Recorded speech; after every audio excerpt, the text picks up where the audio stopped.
Hello. कैसे हैं मेरे विद्यार्थी भाई बहन? मज़े में? आप सबका फिर से हिंदी के पीरियड में स्वागत है। भीतरी समुद्र समृद्धि पाठ 22 हमने यहाँ तक किया था, फिर आगे बढ़ेंगे। आज के जीवन में धन ही जीवन का नियंत्रक परिबल बन गया है। अतः आज के मनुष्य की वृत्ति व प्रवृत्ति दोनों ही भ्रष्ट हो गई। अमीर को और अमीर अधिक अमीर बनने के लिए धन की प्यास है, जबकि गरीब को अपना तन ढकने के लिए रुपयों की ज़रूरत है। गरीब स्वयं खून पसीना एक करके धन कमाता है, जबकि अमीर दूसरों को उल्लू बनाकर धन कमाता है। यदि गरीब अपने गहने को संभाल सके तो उसका गहना तो केवल स्वाभिमानी है। यहाँ हमने लास्ट टाइम मैंने आपको समજાયા હતા કે માણસ કેવી રીતના પૈસાની પાછળ દોડતો થયો છે અને શું શું પ્રેરે છે એમ। आगे बढ़ेंगे। जब तक पैसे की खोज नहीं हुई थी तब तक मनुष्य अंदर से अमीर था। જ્યાં સુધી આવા પૈસાની खोज એટલે તો તલાશ, પણ એમ કહેવામાં આવે છે કે ખોજ એટલે તો કે માણસ એટલી પાછળ એટલો બધો નહોતો ગાંડો થયો ત્યાં સુધી મનુષ્ય હૃદયથી અમીર હતો, જીવનો મોટો હતો, જેને શુદ્ધ ગુજરાતીમાં કહીએ તો। एक लेखक के शब्द ध्यान योग्य है, ध्यान देने योग्य है। एक लेखक के जो शब्द है वो ध्यान देने योग्य है। क्या है? वह कहता है कि सहृदयता, आत्मीयता, आशा, उल्लास तथा प्रेम ही वास्तविक धन है। लेखकना कहेवा मुजब वास्तविक धन कयुं छे तो के सरलता। सहृदयता एटले शुं तो के हृदयपूर्वक कोईने आपणे राखीए, पछी एने आम जोईए तो सरलता पण कही शकाय। पछी बीजी कई कीधी? आत्मीयता। आत्मीयता तो होवी ज जोईए, दरेकने एक व्यक्तिने बीजा व्यक्ति प्रत्ये आत्मीयता तो होवी ज जोईए। आशा, आशा पण माणसे एकबीजा આપણે મનુષ્ય બીજું તો શું કરી શકે, હું તને મદદ કરીશ એવી વાત કરીએ એટલે માણસને આપણે આશા બંધાય। અને બીજું જે છે ઉલ્લાસ, કોઈ પણ સાથે બોલવામાં આપણે કામ હોય તો જ એની સાથે પ્રેમથી વાત કરીએ કે હસીને બોલીએ કે આપણો કામ પૂરતી વાત કરી લઈએ પછી કાંઈ નહીં, એવું ચાલે નહીં। અને પ્રેમ જ વાસ્તવિક ધન છે। ઘણા કેવું કરે, પોતાના છોકરાઓ બહુ વાલા લાગે એને પ્રેમ થાય।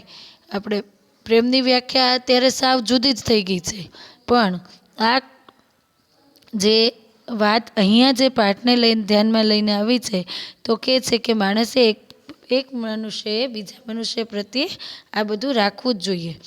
इस पृथ्वी के एक छोटे से अंश को पाने के लिए मुझे इतना सख्त परिश्रम करने की आखिर क्या आवश्यकता है? आ पृथ्वी ઉપર એક નાનો એવો અંશ પાવા માટે મારે આટલું બધું પરિશ્રમ કરવો પડે શા માટે? समग्र पृथ्वी ही तो मेरी है। આપણે કહીએ કે મારું છે પણ ખરેખર હોય એમ? अगर कायदे कानून की भाषा में यह पृथ्वी किसी और की कहलाती है तो इसमें इतनी ईर्ष्या क्यों? कायदा कानूनની વાતમાં આ પૃથ્વી કહેવાય તો એમાં આટલી બધી ઈર્ષ્યા કેમ એમ પૂછે છે માણસ એમ કે માણસોને એકબીજાની આપણને ખબર છે જમીન માટે સગા ભાઈઓ જે લોહીના સંબંધો હોય એ પણ કોર્ટે ચડે। આમ કહીએ કે આખી વસુધૈવ કુટુંબકમ, આખી પૃથ્વી મારું કુટુંબ છે માણસને એમ, તો એ કહે છે તો કાયદા કાનૂનની ભાષા આ પૃથ્વી ઉપર કેમ આવી? તો इसमें इतनी ईर्ष्या क्यों करनी चाहिए? तो आ બધા ईर्ष्या કેમ આ કરે છે? यह उसी की संपत्ति है जो इसका उपयोग कर पाता है। आ એની જ સંપત્તિ છે જે તેનો ઉપયોગ કરી શકે છે। अतः संपत्ति के मालिकों से मुझे क्यों ईर्ष्या करनी चाहिए? आम संपत्तिना मालिकों पासे मारे शा माटे ईर्ष्या करवी जोईए? मैं रेल का किराया देकर देश भर की सैर कर सकता हूँ। हूँ रेलवेનું એટલે કે રેલનું ભાડું દઈને તે હું આખા દેશમાં ફરી શકું છું। मेरा मन हो तो ताजगी भरी सुंदर हरी घास, મારું મન જો હોય ક્યાંય તો એ તાજગી ભર્યું સુંદર અને સરસ મજાનું ઘાસ। छोटे बड़े पौधे એટલે કે છોડવાઓ, નાના મોટા છોડવાઓ, मैदानों में लगे कीर्ति स्तंभ तथा सुंदर बारीक कारीगरी वाले शिल्प व सुंदर चित्रों का आनंद ले सकता हूँ। શું કહે છે?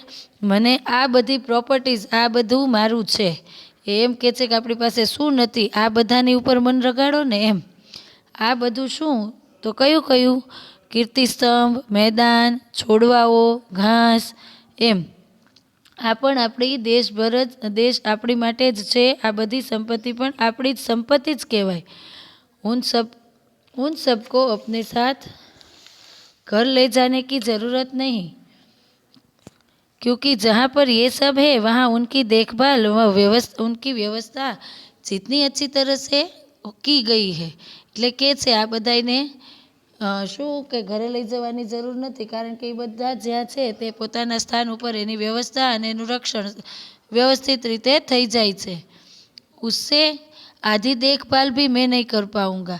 એ જે એની યોગ્ય જગ્યાએ છે ત્યાંથી જો હું મારા ઘરે લઈ જાઉં તો હું આની અડધી પણ વ્યવસ્થા કે દેખભાલ એટલે કે સુરક્ષિત એને રાખી શકું નહીં. इस सृष्टि ने मुझे इस प्रकार की अनेक चीज़ें प्रदान की है. આ સૃષ્ટિએ મને આવી અનેક વસ્તુઓ પ્રદાન કરેલી છે. વન મેં ઘૂમતે હુએ પ્રાણી હમારે હે. વનમાં ફરતા પ્રાણી આપણા છે. નક્ષત્ર તથા મહેકતે હુએ ફૂલ હમારે હે. નક્ષત્રો અને આ ફૂલો જે સુંદર મજાના સુગંધી, મહેકવું એટલે સુગંધવું, એ ફૂલો પણ આપણા જ છે. સમુદ્ર, હવા, પક્ષી તથા વૃક્ષ ભી હમારે હે. સમુદ્ર, હવા, પક્ષી અને વૃક્ષો પણ આપણા જ છે. अब हमें दूसरी किसी चीज़ की आवश्यकता नहीं है. હવે આપણે બીજી કોઈ વસ્તુની જરૂરતા નથી. इस युग से पहले के सभी युग हमारे लिए काम करके गए हैं. આ યુગ પહેલાં પણ આપણા માટે બીજા ઘણા યુગો કામ કરીને ગયેલા છે. हम तो केवल अन्न व वस्त्र पाकर प्राप्त करने की आवश्यकता है. હવે આપણે તો ખાલી ભોજન, અન્ન એટલે જમવાનું, અને કપડાં જેને કહેવાય ને રોટી કપડાં, હવે આપણે એની જ વ્યવસ્થા છે. ये प्राप्त करना इस धरती पर बहुत आसान है. હવે આ મેળવવું આ ધરતી માટે બહુ આસાન છે એમ. वाल्मीकि, स्वामी रामतीर्थ, विवेकानंद, दयानंद, अरविंद के पास आखिर कौन सा जमा किया हुआ धन था? આ જે સંતો કીધા છે એ બધા પાસે ક્યાં હતું? એમની પાસે મૂડી હતી? फिर भी क्या हम उन्हें गरीब कहने की हिम्मत कर सकेंगे? તો પણ શું આપણે એને ગરીબ કહી શકીશું? એમ અહીંયા લેખક કહેવા માગે છે કે એનો વિચાર એવો છે કે અસલી ધન શું છે? તો કે આપણે જે દ્રવ્ય પાછળ ભાગીએ છીએ ને એ નથી. આજના યુગમાં શું હતું તો કે માણસ છે ને એને એકલી ધનની જ બોલબાલા હોય છે, અને હજી કમાઈ લઉં, હજી કમાઈ લઉં, હજી કમાઈ લઉં એવી ભાવના મનમાં છે. તો કે છે કે સાચું ધન તો સરળતા, આત્મીયતા, આશા, ઉલ્લાસ અને પ્રેમ છે એમ. અને એની પૃથ્વીની આ જ સાચી સંપત્તિ છે. કઈ કે એનો ઉપયોગ જો દરેક માણસ કરી શકે, અને સંસારમાં જે વસ્તુઓ છે એ કોઈ એકની નથી, એના કોઈના એકના દસ્તાવેજ નથી. જેમ કે આપણા ઘર હોય તો એમાં આપણા પપ્પાનું કે દાદાનું નામ હોય તો એ આપણા એકલાનું થઈ જાય એમ. આ કે છે આ બધાનું છે. કયું કયું? તો કે સમુદ્ર, હવા, પક્ષી, ફૂલ, આ બધું જ બધાનું છે. પહેલાંના યુગમાં અમારે જે આપણે હતું કે શું તો કે આપણા લોકો જે કામ કરી ગયા છે, હવે આપણે તો શેની ચિંતા કરવાની છે? તો કે માત્ર કપડાની અને જમવાની. આ બધું દુનિયા આખી તૈયાર જ છે. આપણે આપણી આ બે વસ્તુ જે પ્રાપ્ત કરવાની છે જે સાવ સરળ છે. અને પછી તો કે માણસ છે ને એ પૈસા વગર મહાન થઈ શકે. શા માટે? કેવી રીતના? તો કે એના ગુણોથી, એના કર્મોથી. જો આ નામ જે આપ્યા છે કે સ્વામી રામતીર્થ, વાલ્મીકિ, વિવેકાનંદ, દયાનંદ, અરવિંદ, આ લોકો આગળ કોઈ એટલી બધી સંપત્તિ નથી, પણ છતાં એના આશ્રમો છે. અને આજે એ લોકો આપણે સૌ જાણીએ છીએ કે આ લોકોને ક્યારેય આપણે ભૂલી ન શકીએ. અને આ પણ એક ગરીબ જ હતા અને મોટા થયા અને નામ કમાયું છે. तो मेरे विद्यार्थी भाई बहन, आज के लिए इतना ही आप समझ लीजिएगा. फिर कोई डाउट हो तो आप मुझे मैसेज कीजिएगा, और आप मुझे व्हाट्सएप में मैसेज कर सकते हैं. अपना ख्याल रखिएगा. धन्यवाद.